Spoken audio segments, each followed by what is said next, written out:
Hey folks, it's a hot one today. Temperature isn't that hot, but the humidity is awful, and kind of a sweaty day in the garden.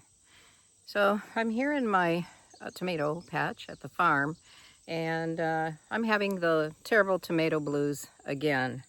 Now, honestly, a lot of this is my own fault. I'm an experiential learner. So, for example, I could have read books, done research on how to grow tomatoes, how to treat tomatoes, how to look for every single pest a tomato could have before I planted. But that's not really how I learn. So I learn by just charging in, doing it all, very excited, and then I have consequences. It's the way I've always lived. Don't think at my age it's going to change. So what have I done wrong with these plants? I planted them too close together, if you remember, and I had to thin them out. Now, the stake system that I was using seemed really, really good until the tomatoes got really huge. And so now I'm going back through and restaking and getting more stakes and tying everything up, trying to keep the tomatoes up off of the ground.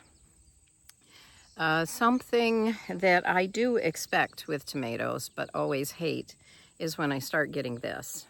This is a fungus that gets on tomatoes. And I do know that it's important to rotate your crop. If you have the luxury of being able to move the tomatoes to a different garden space the next year or a different portion of your garden, that you will be much happier. There will be less of that fungus. It does stay in the ground. So when you do get it, the thing that you want to do is cut as much of it out as you can, and then discard that away from the garden. Don't compost it. And so that I did know. And there is a fungicide out there that is organic that you can purchase and you can spray on your tomatoes. Now today I'm conflicted as to what to spray because I have a new bug that I never had in tomatoes before, and it just bores a hole. And sometimes this little guy will bore a hole in one and go, oh no, I think I like the one next to it. So much destruction. And to get rid of these, I'm using something called Spinocide, and I believe that the product is Captain Jack's DeadBug Brew. I was going to spray for the fungicide today, but I think I'm going to get rid of these, try to get rid of these worms. If you're patient with me, I'm going to see if I can find one in here. Usually they bore into the tomato and they then will live in there. And true to form, I do have a worm in here. I'll dig him out of there. Now, when I was a kid, we called these corn worms, and because they got in the corn. I've never had them get into a tomato ever. Just trying to get him out of here without destroying him yet. So you can see that he looks like an oversized cabbage worm. So he's going to be dead. He is dead now.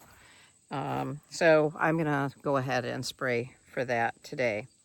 Now, you know, a lot of people think that if you grow organically, you're not using any chemicals. And that's not true. You are using chemicals, just that they have less impact on the environment than what other chemicals, traditional chemicals that we might have used in the garden. So always, always, always wash your vegetables if you're spraying. And even from the grocery store, you should be washing them. Even if they're organic, they have residue of something, even if it's just dust. So. All right, I will still have tomatoes this year, but not as many as I wanted. But maybe that was greedy. So, or are there ever too many tomatoes? All right, thanks for watching.